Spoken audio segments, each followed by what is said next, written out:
Hello everyone, this is Tim with Paintball Tech. Just wanted to go over real quickly some examples of non-rebuildable rams. I seem to get this question every now and then, so just to kind of show examples of a few of them. The most common is the older A&S quality products or A&S gear rams. These are crimped at both ends, the cylinder, the stainless steel cylinder here, and they are not rebuildable. You cannot take these apart to change the seals inside here or on the shaft. Once these develop a leak, usually it's going to leak out of the back here.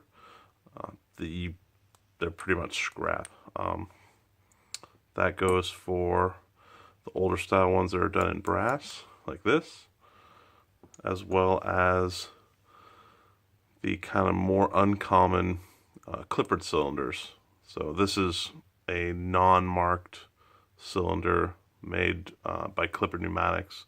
These were kind of around very early, and it's what A&S used to develop their rams. They basically bought branded rams from Clippard.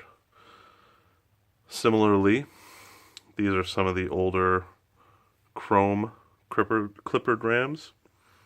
You can see on these, sometimes they'll have the engraving on the top here, they'll say Clippard Cincinnati. While these do have a section on the back here that you can take off, where you'll find a U-cup seal like this. That is the only seal that you can get to on these rams, as far as I'm aware. Most of the time, these were, plated like this. I believe it's chrome plating, not nickel, and they're sealed up, and there's no way to break them apart. At least none that I've been able to find. So you can change the U-cup if you have a leak in the back. But once you have a leak past the shaft seal here on the inside, they're pretty much toast. This is an example of a ram off of a Boston Reflex, so it's got a longer throw than normal. But there are other rams that are very similar to this that have the square ends on them. I want to say it was like Moody Paintball or Free Flow that used this style ram, which is another basically industrial ram. So it's purchased like this, crimped here and here. These are non-rebuildable. You cannot get these apart to change the seals in them without, basically damaging the ram.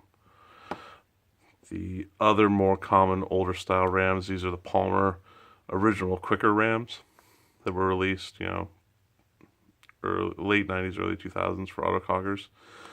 These are crimped on the front and back. So these are non-rebuildable. And then this is a War Games ram that came off of a Carnivore. These you can get apart and you can change the seals in the back and on the shaft. However, the points here and here, where the QEVs are, or TRVs as War Games like to call them, these have the diaphragm seals put into the body and these caps are pressed in.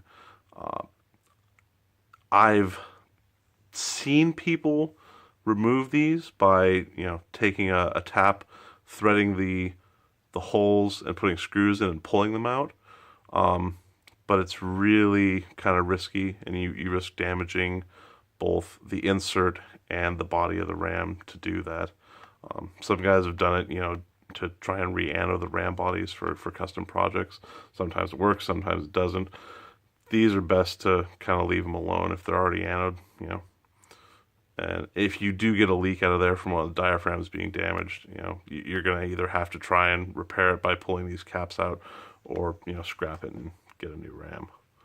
So that's an example of some of the rams that I've come across, over the years that are non-rebuildable.